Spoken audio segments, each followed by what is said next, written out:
Banyak orang berkata bahwa ikut Tuhan itu sulit, ikut Tuhan itu tidak menyenangkan karena banyak sekali aturan. Pertanyaannya, kenapa orang sampai kepada kesimpulan seperti ini?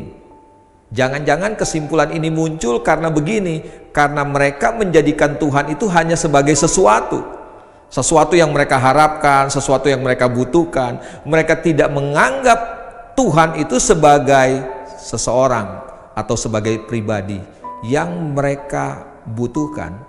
Dan kalau kita tidak menganggap Tuhan sebagai satu pribadi, kalau kita hanya menganggap Tuhan sebagai sesuatu atau sebagai kebutuhan dalam kehidupan kita, maka yang terjadi adalah mudah buat kita untuk melupakan Tuhan.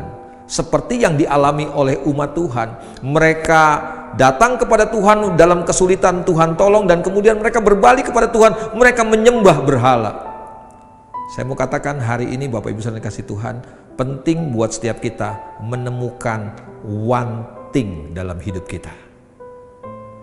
Kita tergoda untuk mengejar many things dalam hidup ini. Dan tanpa sadar, many things itu sering menjadi berhala dalam kehidupan kita. Kita mengejar many things lebih utama dibandingkan one thing kita. Bapak Ibu saudara kasih Tuhan, belajar dari Mazmur 115 ayat yang pertama. Berkata begini, bukan kepada kami ya Tuhan, bukan kepada kami, tetapi kepada namamu lah beri kemuliaan. Oleh karena kasih-Mu, oleh karena setiamu. Buat pemazmur, Tuhan itu adalah segala-galanya.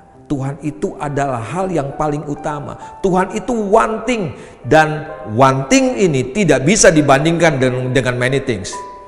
Bapak Ibu saudara kasih Tuhan, sebelum kita terjerat kepada penyembahan berhala, sebelum kita terjerat dalam pengejaran many things dalam dunia ini yang wah kita ingin capai, kita ingin raih, kita bisa menghalalkan segala cara untuk mendapatkannya, hari ini temukanlah kebenaran ini. Jadikan Tuhan sebagai one things dalam hidup kita, satu-satunya yang kita rindukan. Karena buat saya begini, kita menemukan Tuhan, kita mendapatkan semua. Karena firman-Nya juga berkata begini, carilah dulu kerajaan Allah dan kebenarannya, semuanya pasti akan ditambahkan oleh Tuhan. Ternyata semua yang kita kejar, yang bisa menjadi berhala dalam kehidupan kita hari ini, ternyata kuncinya cuma satu aja. Temukan one thing kita, maka kita akan mendapatkan many things dalam hidup ini. Tuhan Yesus memberkati kita.